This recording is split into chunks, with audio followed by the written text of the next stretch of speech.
మీరెప్పుడైనా మహావిష్ణువు టెంపుల్ చూశారండి? ఇది మన ఆంధ్రప్రదేశ్లో చాలా అరుదుగా ఉంటాయి అన్నమాట. నేను ఈ మధ్య చేసిన రీసెర్చ్లో ఒక టెంపుల్ని కనుక్కున్నాను. అది ఎక్కడంటే శ్రీకాకుళంలోని ఆంధ్ర మహావిష్ణువు ఆలయం అని చెప్పేసి ఒకటి ఉంది. అది యాక్చువల్గా చాలా పురాతనమైన టెంపుల్ అని చెప్పి చెప్తున్నారు. ఈ యొక్క శ్రీకాకుళం ఆంధ్ర మహావిష్ణువు ఆలయం 1081లో నిర్మించబడిందని రాజగోపురం స్తంభంపై ఉన్న శాసనాల ప్రకారం తెలుస్తుంది. దీనిని 4వ శతాబ్దంలో శాతవాహన రాజవంశం నిర్మించిందంట. దీనిని గతంలో ఆంధ్ర మహావిష్ణువు అని పిలిచేవారంట. మరియు శ్రీకృష్ణదేవరాయలు 1519లో ఈ ఆలయాన్ని సందర్శించారంట. ఈ మహావిష్ణువుని టెంపుల్ని దర్శించడం వల్ల చాలా ఉపయోగాలు ఉన్నాయండి.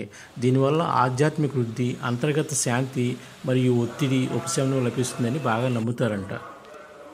అంతేకాకుండా ఈ దేవాలయాన్ని సందర్శించడం వల్ల మన కర్మ ప్రక్షాళనతో పాటు పూర్వీకుల శాపాల తొలగింపు మరియు చనిపోయిన ఆత్మల శాంతిని కూడా ఇక్కడ కోరుకుంటారన్నమాట.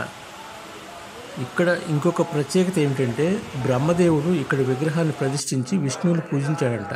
కనుక దీన్ని శ్రీకాకుళం అని అంటారన్నమాట. కాకుళం అంటే అంటే లార్డ్ బ్రహ్మ అంట, ఆకులం అంటే స్థలం అంట. అందుకోసమే దీన్ని శ్రీకాకుళేశ్వర స్వామి అని పిలుస్తారంట.